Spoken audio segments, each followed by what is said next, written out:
एक बार किसी बहुत बड़े आदमी ने मुझसे कहा, भारत विश्व गुरु है। मैंने कहा, सही कहा, पर किस विषय में? वो थोड़ा असमंजस में पड़ गया। मैंने कहा, भारत मूर्खता का भी गुरु है। यहां लोग भगवानों से नहीं सीखते, उनकी मूर्तियां बनाना सीखते हैं। यह देश उस कला में पारंगत है कि किसी भी जीवित सत्य को मृत प्रतीक में बदल दे। राम आए, कृष्ण आए, बुद्ध आए, महावीर आए, नानक, कबीर, मीरा, दयानंद, विवेकानंद सैकड़ों आए और चले गए। और हर बार भारत ने वही किया जो उसे सबसे अच्छा आता है, मंदिर बना दिए। ये देश भगवानों का कब्रिस्तान है। हर युग में यहां किसी न किसी को भगवान बनाया गया और हर बार उसकी आत्मा को मूर्ति में बंद कर दिया गया। हमने कभी किसी भगवान को समझा नहीं, हमने केवल उन्हें सजाया है। हमारी पूजा समझ से नहीं, डर से पैदा हुई है। हम वह देश हैं जो भगवानों से प्यार नहीं करता, बल्कि भगवानों की कहानियों से प्रेम करता है। हमने हर भगवान को कथा बना दिया, क्योंकि कथा सुनना आसान है, सत्य को जीना कठिन है। तुम देखो ना, राम ने कहा धर्म वह है जो भीतर से उपजे। भारत ने कहा धर्म वह है जो बाहर से मिले। कृष्ण ने कहा कर्म करो और फल की चिंता मत करो। भारत ने कहा फल ही तो सब कुछ है। बुद्ध ने कहा ध्यान में जाओ। भारत ने कहा ध्यान बाद में, पहले मूर्ति बनाओ। महावीर ने कहा मौन बनो। भारत ने कहा मौन भी घोषित कर दो कि हम मौन हैं। जिस देश में लोग अपने मौन की घोषणा करते हैं, वहां मौन कभी नहीं उतर सकता। भारत अजीब देश है। यहां भगवान तो आते हैं, लेकिन भगवान को कोई जगह नहीं मिलती। हर बार जब कोई जागा हुआ आता है तो भीड़ उसे नकार देती है, कभी उसे पत्थर मारती है, कभी उसे विवादास्पद कहकर किनारे कर देती है। और जब वो चला जाता है तो उसी के नाम पर संस्था बना देती है, क्योंकि संस्था सुरक्षित है। वो सवाल न ही पूछती। तुम्हें पता है भारत की सबसे बड़ी कला क्या है? यह किसी भी सत्य को कब्र में बदलने की कला है। कोई भी जीवित सत्य यहां ज्यादा देर नहीं रह सकता। यहां जो बोलता है उसे चुप करा दिया जाता है, जो नहीं बोलता उसे देवता बना दिया जाता है। और हम वही करते जा रहे हैं। जो मर गया वही पूजनीय हो गया, जो जीवित है उससे हमें खतरा है। बुद्ध के समय में बुद्ध को गालियां दी गई, महावीर को पागल कहा गया, नानक को अजनबी और कबीर को नास्तिक। और जब वे मर गए तो सबने कहा देखो हमारे भगवान। कभी सोचा है इतने भगवानों के बावजूद इस देश की हालत ऐसी क्यों है? क्यों हर मंदिर के बाहर भिखारी बैठा है? क्यों हर गली में एक पुजारी और 100 डरते हुए लोग हैं? क्यों हर आदमी पूजा करता है और फिर चोरी भी करता है? क्योंकि ये देश धार्मिक है पर आध्यात्मिक नहीं। ये देश पूजा करना जानता है पर परिवर्तन नहीं। ये देश भक्ति जानता है पर जागरण नहीं। भारत की सबसे बड़ी समस्या यह नहीं कि यहां पाप है, बल्कि यह है कि यहां पाखंड है। यहां जो पाप करता है वह भी धर्म की भाषा में बोलता है। यहां जो लूटता है वह भी मंदिर में दान देता है। यहां जो हत्या करता है वह भी शास्त्र पढ़ता है। हमारे यहां धर्म इतना सस्ता हो गया है कि उसे हर गली में खरीदा जा सकता है। बस थोड़ी माला, थोड़ी धूप, थोड़ा नारियल और फिर तुम भगवान के प्रिय बन गए। कितनी अद्भुत अर्थव्यवस्था है, जहां अपराध बोध का भी समाधान बाजार में बिकता है। ये देश भगवान से डरता है पर भगवान को चाहता नहीं। यहां हर आदमी मंदिर जाता है क्योंकि उसे स्वर्ग चाहिए, न कि सत्य।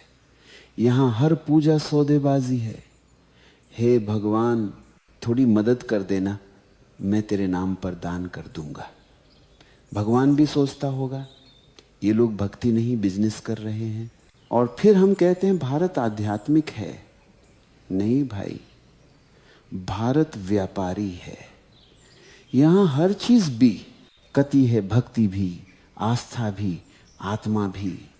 हमने भगवान को भी अपनी राजनीति में घसीट लिया है। अब धर्म वोट मांगता है, ध्यान नहीं। अब साधु भाषण देता है, मौन नहीं। अब मंदिरों में घंटियां बजती हैं पर कोई भीतर नहीं उतरता। भारत ने भगवानों की इतनी भीड़ बना दी है कि अब कोई भगवान जीवित नहीं रह सकता। यह देश भगवानों का ट्रैफिक जाम है। हर गली में कोई नया अवतार खड़ा है, हर दीवार पर नया मठ, नया संत, नया संगठन।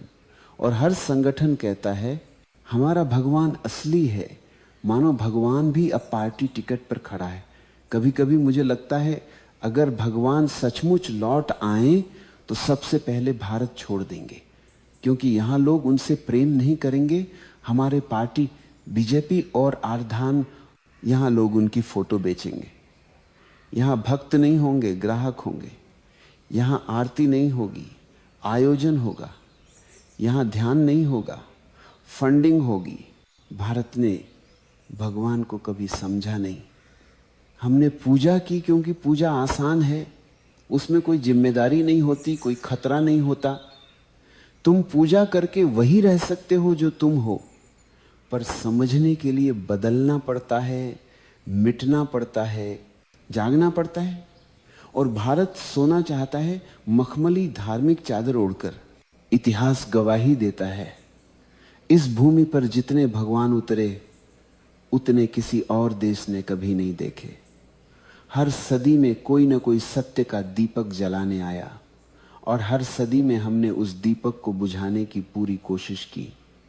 जब वह जीवित था हमने उसे झूठा कहा और जब वह चला गया हमने उसकी मूर्ति बना दी। हम जीवित सत्य को सह नहीं सकते, हम मृत मूर्तियों से प्रेम करते हैं, क्योंकि जीवित सत्य तुम्हें बदल देता है और मूर्ति तुम्हें वैसा ही रहने देती है जैसे तुम हो। हमारा धर्म अब साधना नहीं, सुविधा है। हमारे मंदिर अब मौन नहीं, बाजार हैं जहाँ पूजा बिकती है, जहाँ मोक्ष की किस्तें जमा की जा सकती हैं। जिस देश में हर गली में भगवान का एजेंट बैठा हो, वहाँ आत्मा की यात्रा रुक जाती है। हमने सत्य को व्यवस्थित कर दिया है। धर्म अब एक संस्था है जिसमें प्रवेश तो है पर जागरण नहीं, जहाँ लाउड स्पीकर है पर मौन नहीं, जहाँ आरती है पर आस्था नहीं, जहाँ व्रत है पर विवेक नहीं। जिस देश में सत्य को शास्त्र में बदल दिया गया, वहाँ सत्य अब केवल पाठ्यक्रम बन गया है। लोग ग्रंथ याद करते हैं पर सत्य को जीते नहीं। वे चर्चा करते हैं कि कौन सा भगवान बड़ा है, पर अपने भीतर की नींद को देखने का साहस किसी में नहीं। कभी सोचा है जिस देश में ध्यान की खोज हुई, योग जन्मा, फिर भी हर आदमी बेचैन क्यों है? हर चेहरा थका हुआ क्यों दिखता है? हर मन भय से भरा हुआ क्यों है? क्योंकि हमने ध्यान को व्यवहार बना दिया है, अनुभव नहीं। अब ध्यान भी प्रदर्शन है। लोग कहते हैं मैं रोज 2 घंटे ध्यान करता हूं, मानो ध्यान भी कोई उपलब्धि हो। जो चीज शब्दों में कही जा सके वो ध्यान नहीं है। यह भूमि जो मौन की जननी थी अब सबसे अधिक शोर करती है। हर गली में घंटियां बजती हैं, हर मंदिर से लाउड स्पीकर चिल्लाते हैं। यहाँ सच्चा भगवान अब प्रतिस्पर्धा में है, सत्य विज्ञापन में है। धर्म अब भय का दूसरा नाम है। हम पूजा करते हैं क्योंकि डरते हैं, हम उपवास रखते हैं क्योंकि डरते हैं। हम धार्मिक नहीं हैं, हम भयभीत हैं। और जहाँ भय है वहाँ प्रेम नहीं, जहाँ भय है वहाँ ध्यान नहीं। धर्म तब जन्म लेता है जब प्रेम होता है, जब व्यक्ति स्वयं को देखने का साहस करता है। पर हमने धर्म को भय में जन्म दिया है, इसलिए ये धर्म हमें मुक्त नहीं करता बल्कि और बंधनों में बांध देता है। ये भूमि हर बार जागरण के बीज पाती है और हर बार उसे किसी मंदिर में बो देती है। बीज को पूजा मिलती है, पानी नहीं, इसलिए फूल कभी नहीं खिलता। कृष्ण का प्रेम भी संस्था बन गया, बुद्ध का मौन भी किताब बन गया, नानक का गीत भी रिवाज बन गया।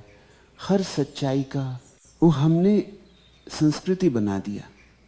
हम कहते हैं भारत धार्मिक देश है, पर अगर ये सच है तो ये दुनिया का सबसे अधार्मिक दृश्य होना चाहिए, जहां धर्म हर कोने में है और सत्य कहीं नहीं। जिस दिन आप धर्म को संस्था बनाते हो उसी दिन वह मर जाता है। सत्य तब तक जीवित है जब तक वह स्वतंत्र है। जैसे ही तुम उसे ग्रंथ में बंद करते हो वह शब्द बन जाता है, जीवन नहीं। हमने भगवान को बाहर खोजा और यही हमारी सबसे बड़ी भूल है। जिसे भीतर पाया जा सकता था उसे मूर्ति में कैद कर दिया गया। जिसे महसूस करना था उसे दोहराना शुरू कर दिया। जिसे जीना था उसे गाना बना दिया। अब भगवान का नाम है पर उसकी सुगंध नहीं। धर्म का शोर है पर भीतर मौन नहीं। हमने धर्म को मुखौटा बना लिया है, भीतर कुछ और बाहर कुछ और। अगर आज कोई नया जागा हुआ व्यक्ति जन्म ले तो वही होगा जो हमेशा होता आया है। पहले उसकी निंदा होगी, फिर उसकी हत्या होगी, फिर उसकी मूर्ति बनेगी।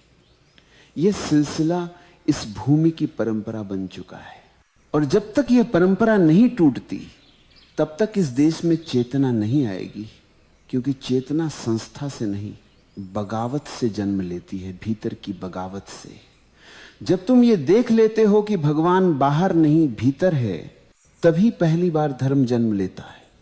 इस भूमि को भगवान की नहीं देखने वाली आंखों की जरूरत है।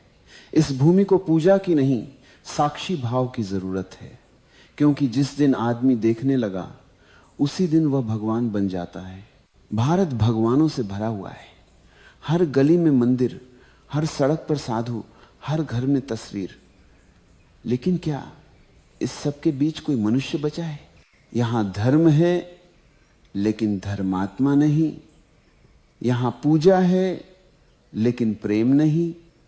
यहां शास्त्र है लेकिन अनुभव नहीं। यहां हर कोई भगवान का नाम लेता है पर कोई भगवान को जीता नहीं। कभी मंदिर के बाहर जाकर देखो, जो आदमी अंदर घी का दीपक जला रहा है वही बाहर अंधकार को फैला रहा है। जो मंदिर में आरती गा रहा है वही बाजार में झूठ बोल रहा है। जो सुबह राम राम कहता है वही दोपहर में किसी का शोषण करता है। क्योंकि इस देश में पाप से नहीं पकड़े जाने से डर लगता है। यहां धर्म अंतःकरण से नहीं प्रतिष्ठा से जुड़ा है।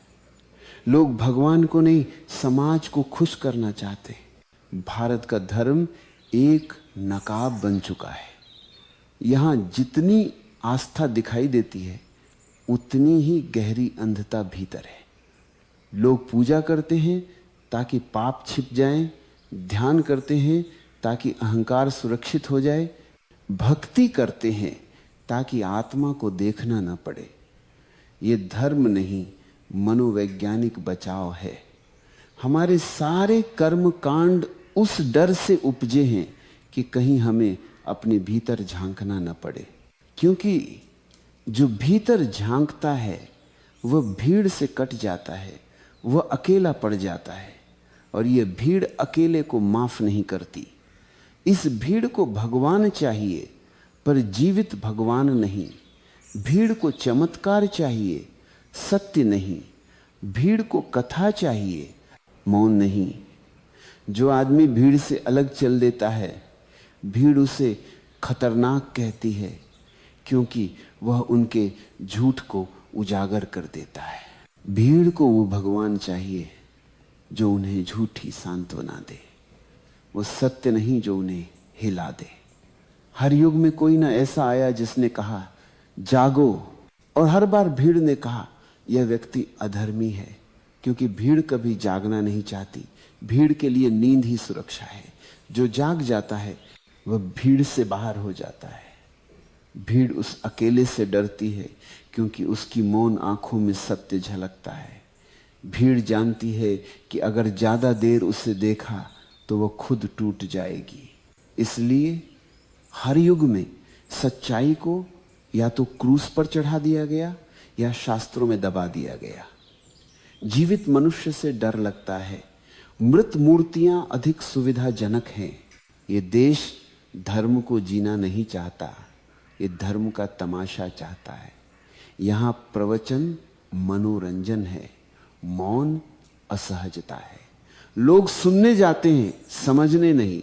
वे तालियां बजाने जाते हैं, बदलने नहीं। इसलिए हर बार धर्म आता है और मर जाता है,